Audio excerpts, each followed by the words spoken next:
बहुत बार हम लोग ये सोचने लग जाते हैं कि जैसी ज़िंदगी चल रही है ऐसी ज़िंदगी क्यों है, ऐसा मैं क्यों हूँ, मेरे साथ ऐसा क्यों घट रहा है, मैं कोई परिवर्तन क्यों नहीं ला पा रहा हूँ, गोल गोल घूमते घूमते ज़िंदगी वहीं क्यों रह गई है। सीधी सी बात है, कहीं तो आदतों का प्रभाव है और कहीं प्रेरणा की कमी है, कहीं संकल्प की कमी है, कहीं हम खुद को साधने को तैयार नहीं हैं और कहीं प्रेरित भी होते हैं तो पुराने डर्रे पर लौट आते हैं।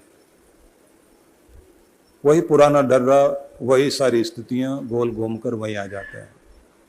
इसलिए चलते बहुत हैं, पहुंचते कहीं भी नहीं। तो क्या करें?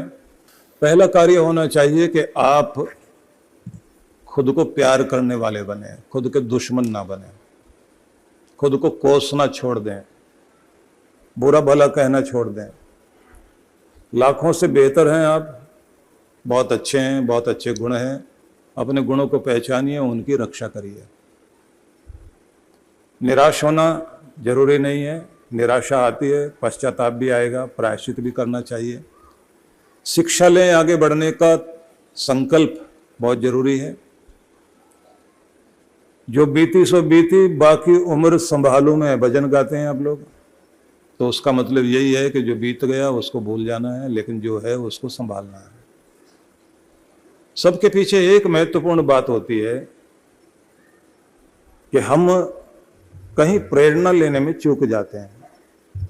जगाने वाली शक्ति, बढ़ाने वाली शक्ति, उद्बुद्ध करने वाली शक्ति, ऊपर उठाने वाली शक्ति, हमें कोई झकझोरने वाला, कोई झिंझोड़ने वाला, कोई उठाने वाला, कोई बताने वाला, कोई दबाने वाला, कोई टोकने वाला चाहिए। कहीं कोई रोके नहीं, टोके नहीं, तो फिर तो मेरी मर्जी, जैसे चाहूं जीऊं, जो होना होगा होगा, जो भाग्य में है वो मिलेगा। तो ऐसा नहीं है जो भाग्य में होगा वो मिलेगा। आप जो है भाग्य में जो मिला हुआ उसे बढ़ा भी सकते हैं और दुर्भाग्य से जो मिला है उसे घटा भी सकते हैं। भगवान ने आपको बहुत ताकत दी है, तो अपनी ताकत को अगर आप पहचानेंगे और थोड़ा सा खुद के साथ मीटिंग करने का टाइम निकालें। 2 मीटिंग बहुत जरूरी है। एक तो मीटिंग फिक्स करिए अपने भगवान के साथ। खुद से पूछिए, आप भगवान के साथ कितना वक्त बिताते हैं? भगवान के साथ आप कितनी देर बैठते हैं? आप अपने दिल का हाल उसको सुनाइए, अपनी बात उसको कहिए, उसके साथ रोइए, हंसिए, बोलिए, बताइए, पुकारिए। वो सुनता है, जवाब नहीं देता, लेकिन जब जवाब देगा दिल में ही देगा। और कभी कभी तो ऐसा कृपा करता है कि अनजान हाथों से आपकी सहायता कराता है। दूसरे खुद के साथ मीटिंग कीजिए, खुद के साथ बातचीत कीजिए, अकेले में बैठ करके, फोन बंद करके, टीवी बंद करके, दुनिया से संबंध तोड़ के दुनिया के मालिक से जुड़ें या खुद से जुड़ें। जिस दिन आप खुद के साथ मीटिंग करना शुरू कर देते हैं उसी दिन आपके भीतर सुधार आना शुरू हो जाता है। इसलिए सप्ताह में कम से कम एक दिन खुद के साथ मीटिंग फिक्स कर लीजिए और सवेरे सवेरे हर दिन भगवान के साथ भी मीटिंग फिक्स कर लीजिए। और इस बात का गर्व कीजिए कि मैं कम से कम 20 मिनट तो अपने भगवान के साथ बिताता हूँ। मेरी मीटिंग फिक्स है और उस समय मैं किसी और के साथ बात करता ही नहीं हूँ, क्योंकि मेरे लिए दुनिया में सबसे कीमती मेरा परमात्मा है। ये पहले सोचिए, बात बनेगी। अब इन दोनों चीज़ों में भी जरूरी ये है कि कोई हमें उठाने वाला, बताने वाला, कोई अलार्म बजना चाहिए हमारे भीतर। वो जो भीतर अलार्मिंग वाली पावर है वो आपके अंदर जागृत हो सके तो उसके लिए जरूरी है गुरु। गुरु से जुड़े रहें, गुरु के विचारों से जुड़े रहें, गुरु के आदेशों को मानें, गुरु के प्रति श्रद्धा व्यक्त करें, गुरु के द्वारा दिए गए नियम को मानें और ये कहें कि मेरे साथ मेरे गुरु हैं, मेरे साथ मेरे गुरु का आशीष है और मेरा अखंड नियम मुझे आगे लेकर जाएगा। मैं धर्म की ओर चल पड़ा हूँ, मैं धर्म की रक्षा जीवन में करता हूँ, तो धर्म मेरी सुरक्षा जरूर करता है। मैं सुरक्षित हाथों में हूँ, ऐसा गर्व करिए और आप सुरक्षित रहेंगे, आप पर कृपा होगी, ये विश्वास रखिए। गुरु से जुड़े रहेंगे तो ये बात ध्यान में रख लीजिए। गुरु से जुड़ने का मतलब है गुरु के विचारों से जुड़ना। एक तरफ मन टिके ये आवश्यक है। एक को मानिए, एक को जानिए, एक की सुनिए, एक के हो जाइए, ये जरूरी है। जगह जगह मन भटकाएंगे तो विचारों में परिपक्वता नहीं आएगी। विचारों में परिपक्वता नहीं आएगी तो फिर आप डोलते रह जाओगे। एक जगह आप टिक गए तो आपको जो विचार दिए जा रहे हैं वो विचार ही आपको आगे लेकर जाएंगे। कुछ लोग आपके लिए कहेंगे मैं तुम्हारी जिंदगी में चमत्कार कर दूंगा। गुरु चमत्कार नहीं करता, गुरु आपको ही चमत्कारी बना देता है। आपके अंदर वो शक्ति पैदा करता है कि आप अपने कर्म से रोज रोज नए नए चमत्कार कर रहे होते हैं। लोग देख करके कहते हैं कहाँ से कहाँ पहुंच रहा, कितनी मेहनत और कितना कर्म करने के साथ साथ इसके जीवन में सफलता कितनी है। संघर्ष बहुत था लेकिन हिम्मत वाला आदमी है, बहादुर आदमी है। तो आप खुद के अंदर अनुभव करेंगे कि कृपा हो रही है। तो इसलिए सवेरे सवेरे जहाँ भगवान की भक्ति करें वहीं अपने गुरु के वचन भी सुनने हैं और गुरु की महिमा को ध्यान में रख करके थोड़ी देर पाठ जाप कीर्तन जरूर करना। कृष्ण भगवान जब ये कहते हैं तद विद्धि प्रणिपातेन परिप्रश्नेन सेवया, गीता में वो कहते हैं कि उसको जानो परम तत्व को, लेकिन जानने के लिए अपने गुरु के नजदीक जाओ। तद विद्धि प्रणिपातेन, उस ब्रह्म ज्ञान को जानने के लिए प्रणिपात करिए गुरु के सामने जाकर, परिप्रश्नेन और ठीक से जिज्ञासा करके जानने की कोशिश कीजिए। सेवया, और सेवा के द्वारा गुरु को भी प्रसन्न करना है और गुरु कार्य को करना। गुरु की सेवा से बढ़कर है गुरु के द्वारा बताई गई सेवा में लगना। ये नहीं कि जबरदस्ती गुरु के पांव दबाने के लिए आ जाएं आप। गुरु के पांव नहीं दबाने, आप पांव तो अपने ही दबा लेना, पर जो आपने कार्य करने हैं वो गुरु जो सेवा कार्य बताते हैं, मानवता के कार्य, मानव उत्थान के कार्य, उसमें लग करके देखिए, वही सेवा गुरु की सेवा है। गुरु के घुटने दबाने से नहीं बात बनेगी। आप अपने आप को थोड़ा संभाल लीजिए। गुरु जो है द्वार है भगवान की तरफ ले जाने के लिए। गुरु को ही पकड़ के बैठ गए तो गुरु दीवार बन जाएगा। गुरु को मानना, गुरु को जानना, गुरु के प्रति श्रद्धा रखना, गुरु के वचनों में चलना, गुरु के प्रति निष्ठा रखना, ये जरूरी है। बस गुरु ही है सब कुछ, ऐसा नहीं है। गुरु के माध्यम से भगवान तक पहुंचना है। तो गुरु जो भगवान का रास्ता दिखाता है उस रास्ते पर चलना शुरू कर दीजिए। और भीतर सुधार लाने के लिए थोड़ा आत्मचिंतन, एकांत में बैठना जरूरी है। और जैसे आपको सवेरे बता रहे थे कि आप अपने चित्त की समता को साधिए। चित्त में उठने वाले जितने भी उद्वेग और लहरें हैं उनमें संतुलन बनाना अगर आप सीख जाते हैं तो आपकी जिंदगी कीमती बनती है। तो क्रोध, आवेग, आवेश, तैश,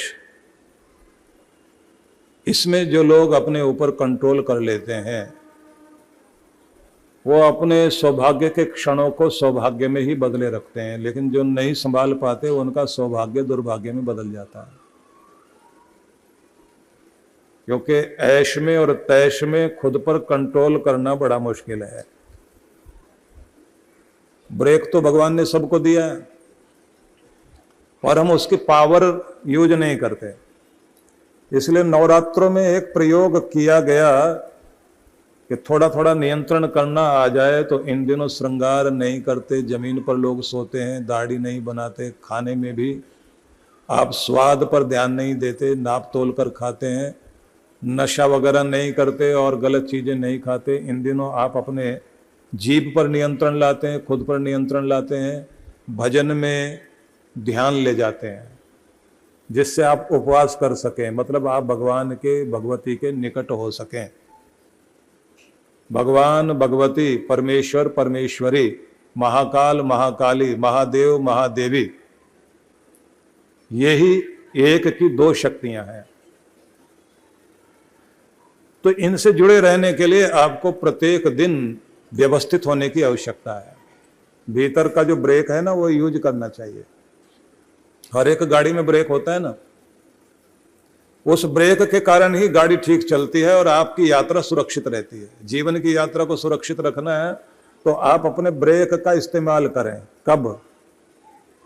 बोलते समय ज्यादा बोलना हो जाए तो वहीं पर ब्रेक लगाओ कि भाई गलत हो रहा है, स्पीड ज्यादा हो गई, थोड़ा रोकें। तो ब्रेक चाहिए। ब्रेक के कारण रिश्ते निभेंगे।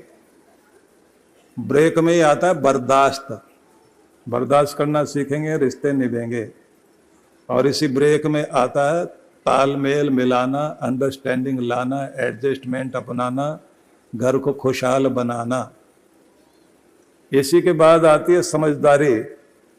रिश्तों को अहमियत देने के लिए आप गलत ना भी हों तो भी अगर आप झुक जाते हैं तो इसका मतलब ये नहीं है कि आप झुककर आपने और गलती कर ली, बल्कि आपकी समझदारी ज्यादा है, आपकी अकड़ से ज्यादा, आपकी जिद से ज्यादा आपको आपका रिश्ता प्यारा था, इसलिए आप झुक गए थे। और जो अपने रिश्ते को इतना प्यार करता है वो घर को जोड़े रखेगा, और जो नाक का सवाल बनाएगा वो बना बनाया घर खराब कर लेगा। बड़े बुजुर्ग बीच में रहे तो बहुत अच्छा है, वो जोड़े रखेंगे, नहीं तो काले कोट वाले, कचहरी वाले वो बीच में आ जाएंगे और फिर कोई एक हो सकता है, बहुत मुश्किल ही है। तो इसलिए बर्दाश्त करना, एडजस्ट करना, तालमेल मिलाना, संतुलन बनाना जरूरी है। तो प्रत्येक के पास ब्रेक है, ब्रेक का इस्तेमाल करना सीखिए और बीच बीच में चेक कर लिया करें ब्रेक काम कर रहा है या नहीं कर रहा है, या लूज हो गया है। इसी के लिए ये व्रत का मौका आता है, इसमें ब्रेक का पता लग जाता है कि उसमें थोड़ा लुब्रिकेंट वगैरह लगा लीजिए, ब्रेक काम कर रहा है।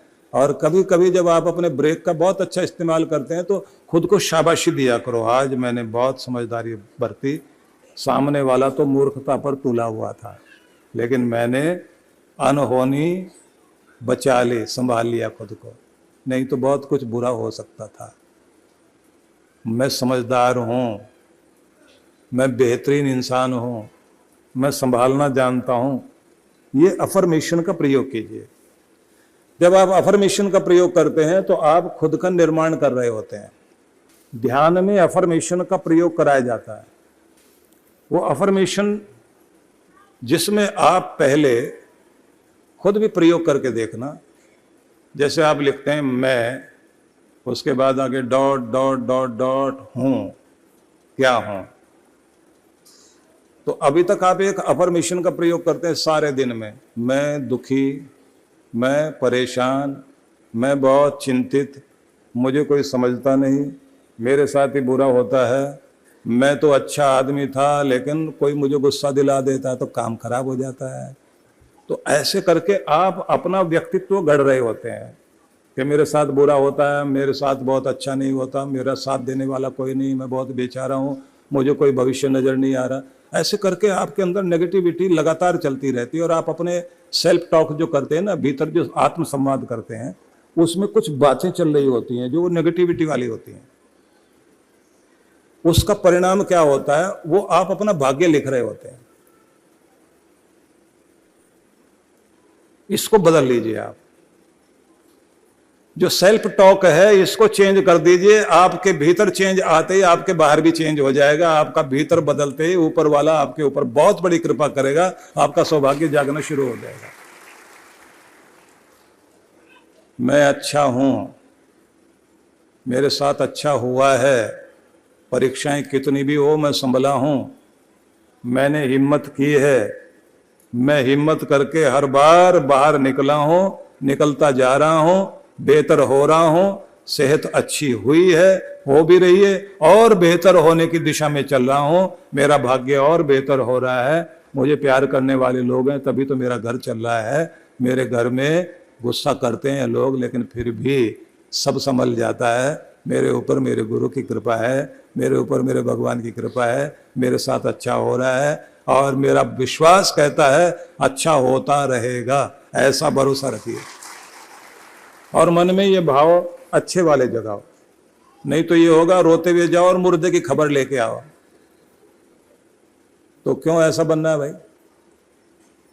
बुरा बुरा क्यों सोचना है? बुरा बुरा अपने अंदर भाव क्यों लगाना है? आशंकाएं मन में क्यों बार बार दोहरानी है? तो कुछ चीजें कागज पर लिख करके सुबह सुबह दोहरानी चाहिए। क्या? मेरा घर प्रेम मंदिर है, मेरे घर की सबसे बड़ी दौलत, मेरे रिश्तों की सबसे बड़ी दौलत प्रेम है। मैं अपने घर में प्रेम का वातावरण बनाने में सहयोगी हूँ। मैं अपने घर को खुशहाल होता हुआ देख रहा हूँ। इसको दोहराइए। मैं स्वस्थ हूँ और स्वस्थ हो रहा हूँ। स्वास्थ्य की दिशा में समय लगाता हूँ और सावधान हूँ। मैं अपने समय का ठीक उपयोग करता हूँ, समय को खराब नहीं करता। वक्त जिंदगी बनाता है, मैं वक्त को संभालता हूँ, इससे मेरी जिंदगी भी संभल रही है। मैं पहले से बेहतर हुआ हूँ और बेहतर हो रहा हूँ।